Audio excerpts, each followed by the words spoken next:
Ang Ikaw ang Lahat sa Akin ay pelikulang ipinalabas noong 1969 bilang pagtatanghal ng bagong taon. Ang mga pangunahing tauhan ay ginampanan nina Fernando Poe Jr. at Susan Roses.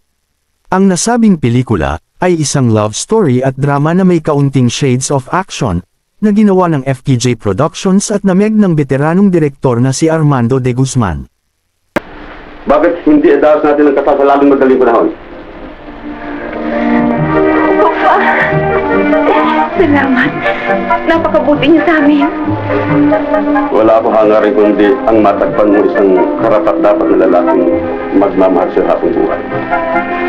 Binabati ka naman. Pero bago natin simulan, ay inaanyayahan ko kayong mag-subscribe, at pindutin mo na din ang notification bell, para lagi kang updated pag nag-upload ako ng mga bago kong video. Wow! What a beautiful country! Yan ang sinasabi ko. Maganda rin mukhang mayaman pa. Siguradong din siya dito. Pamilya Enrique. Ang pelikula ay nagsasalaysay ng pag-iibigan sa pagitan ng isang tagapagmanang si Estela, na ginampanan ni Susan Roses, at isang ambisyosong binata na si Ramon. Ito ay ginampanan naman ni FPJ, mula sa isa sa mga proyektong pabahay sa lungsod, na naghahangad sa mabilis na pagyaman. Habang si Estela ay naghahanap ng lalaking gusto niyang makasama sa buhay. Hindi nakatapos ng kolehiyo ang binata, pero self-taught siya dahil mahilig siyang magbasa.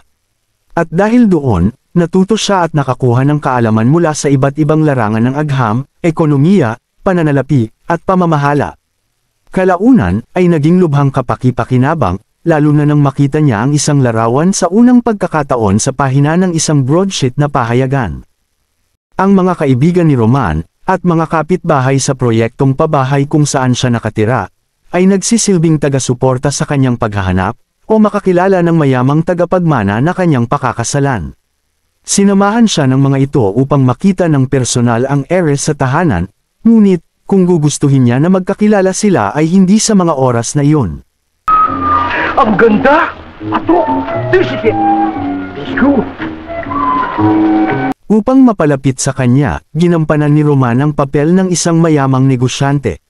Pumunta siya sa mga lugar na binibisita nila, para maging pamilyar sa paraan ng kanilang pag-uusap at paggalaw.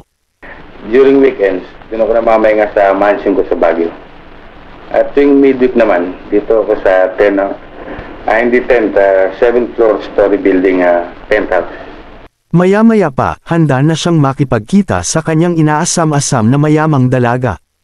Ang tagapagmanang dalaga ay ayaw sa mga manliligaw, habang may persegido siyang manliligaw sa katauhan ni Paquito Diaz, na nanliligaw sa kanya mula pa nung nasa Amerika siya.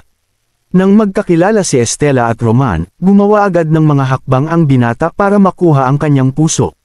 Naging bilib sa kanya, ang ama nitong businessman at naging pabor din sa kanya bilang kanyang magiging manugang. Alam mo, Ramon, namimili ako ng kaibigan. Sa palagay ko, magkakasunod tayo. Nauwi sa seryosong usapin ang binalak kanina ng binata, na maging laro ang pagwawagi sa kanyang pag-ibig.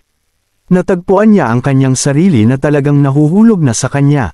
Nine-love din sa kanya ang heiress, at naramdaman niyang natagpuan na niya ang lalaking pinapangarap niya na makakasama niya habang buhay.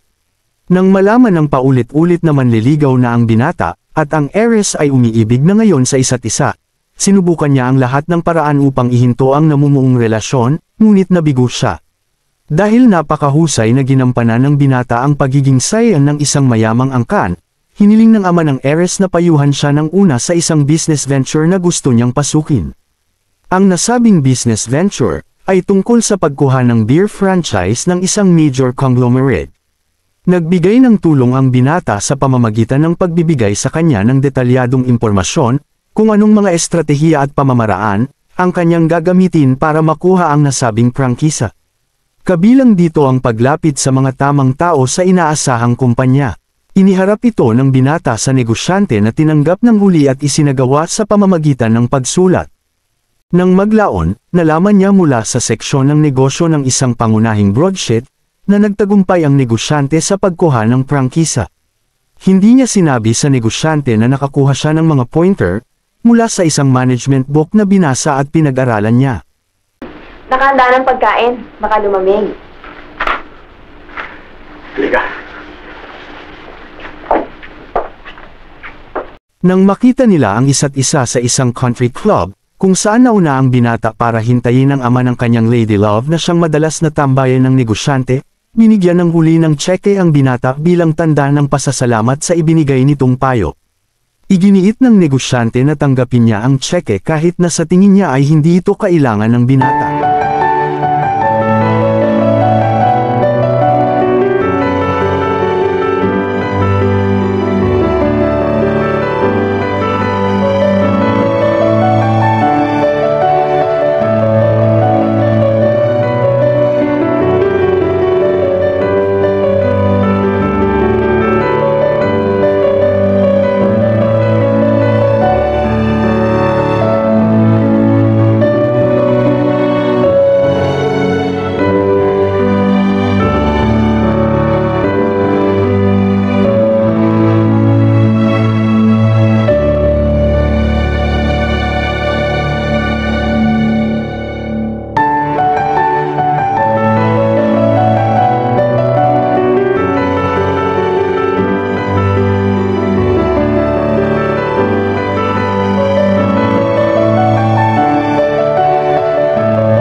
Nais ng magnobyo na ang kanilang seryosong relasyon ay mapunta sa susunod na antas, which is marriage.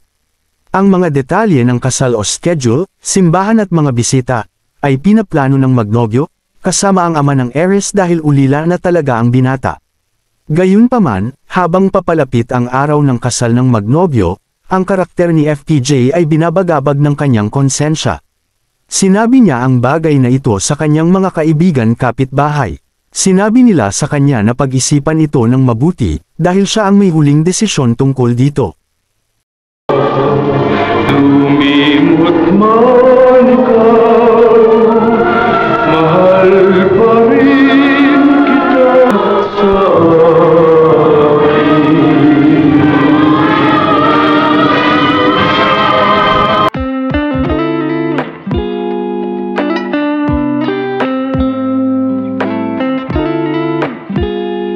Nang ipalabas ang pelikulang ito noong 1969, ikinasal na sina FPJ at Susan. Ang araw ng kanilang kasal ay noong December 25, 1968 kung saan si Pangulong Ferdinand E. Marcos ang punong sponsor. Maraming salamat sa muling panunood, hanggang sa dulo ng aking video. At huwag kalilimutang mag-subscribe, at pindutin mo na din ang notification bell, para lagi kang updated pag nag-upload ako ng mga bago kong video. Thank you for watching.